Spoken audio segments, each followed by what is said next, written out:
Hello students, in this video we are going to learn few mental maths tricks related to the clock.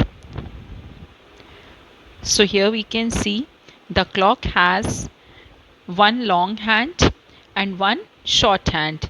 There is one more hand, that is the third hand, which keeps on moving, that's continuously moving, and its movement is clearly visible here.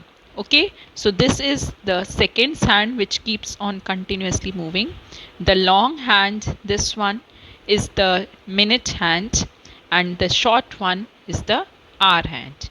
Okay, so when I move the long hand, and if I complete one round of the clock using the long hand, so we can see that it has covered 1 hour of the clock.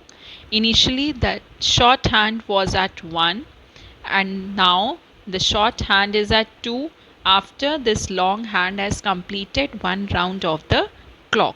Okay, so the hour hand is this one, and the minute hand, which took one round of the clock, it completes one round of the clock in 1 hour.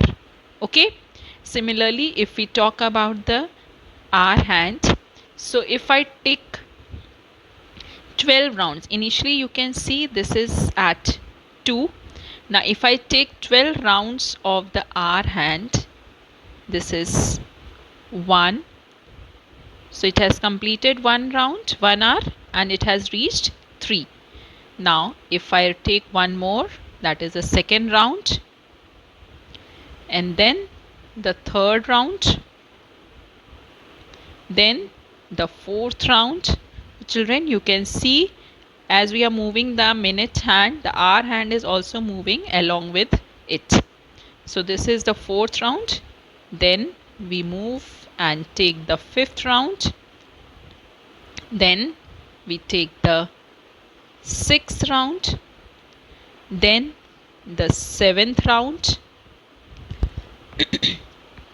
Then the third round. Eighth round. Then this is the ninth one. Then we take 10th round. It has reached 12 now. Okay, then we move and take the 11th round. Now the hour hand has reached 1.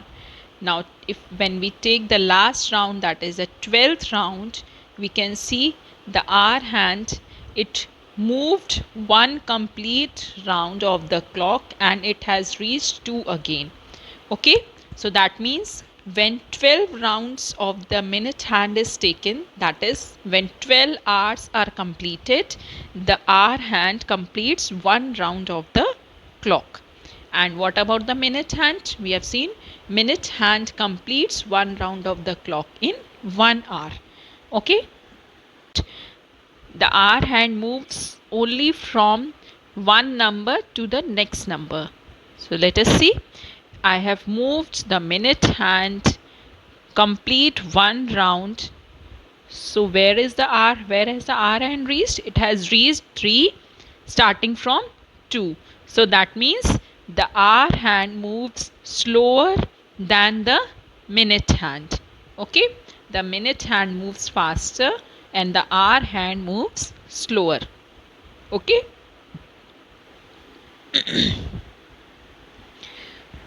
many times children, you might have heard from your parents or from your teachers, like after 1 hour you have an activity, or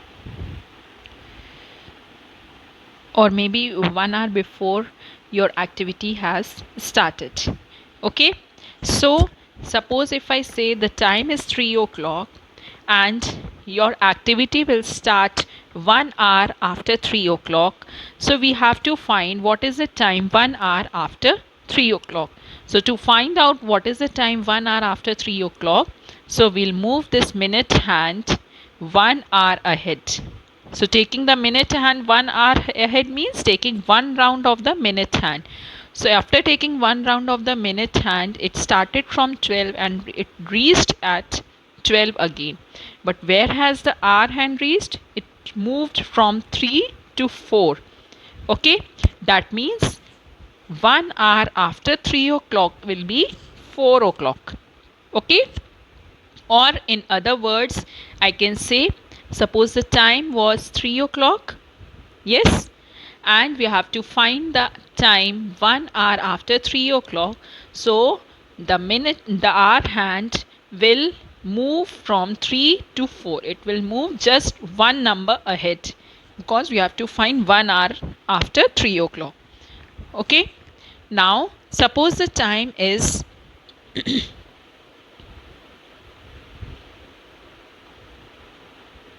4:30. What is the time? 4:30. The long hand is at 6. The short hand is exactly between 4 and 5. So what is the time here? It's 4:30, or we can say it's half past 4. Now suppose we have to find 1 hour before this time, that is 4:30. So taking 1 hour before 1:30, so we have to move this minute hand 1 hour in backward direction, or we can say in anti-clockwise direction, in the opposite direction of the actual movement of this hand. So I have moved 1 hour back, that is taking one round. So where has the hour hand reached? It reached between 3 and 4. So what is the time? It's 3:30, or half past 30. Okay, so without moving this minute hand, can we find out what was the time 1 hour before 4:30?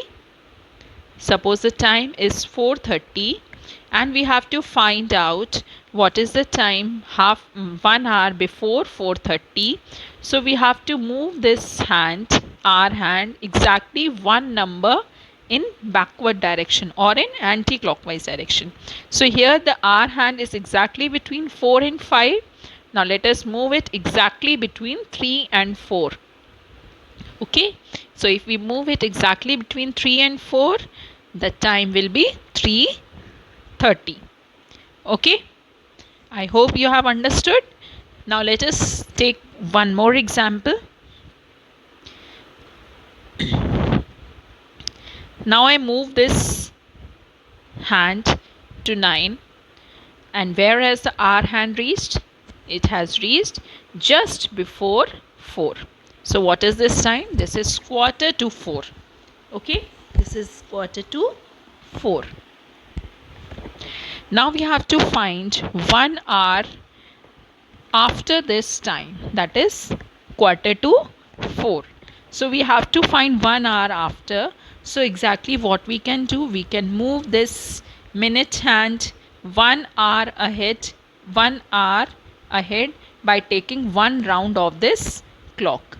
Okay, or in the other way, this short hand is exactly before 4. So to find out the time 1 hour after, so we'll move it ahead by one number. So it will reach exactly before 5. So when it reached exactly before 5, where did it, what will be the time? It will be 4:45. 1 hour before it was 4:45, and 1 hour now it is 4:45.